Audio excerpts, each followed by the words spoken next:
This session was absolutely amazing for the pre-opening of the convention with Nick Jonsson. I was thoroughly impressed by his openness, his vulnerability, his readiness to share, because when we are vulnerable, we allow others to be it themselves.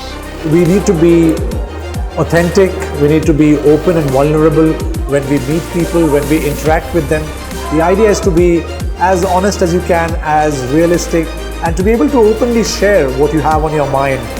Nick Jonsson, whom I heard for the first time today, was spectacular in one thing, and that is about his vulnerability and about sharing his story.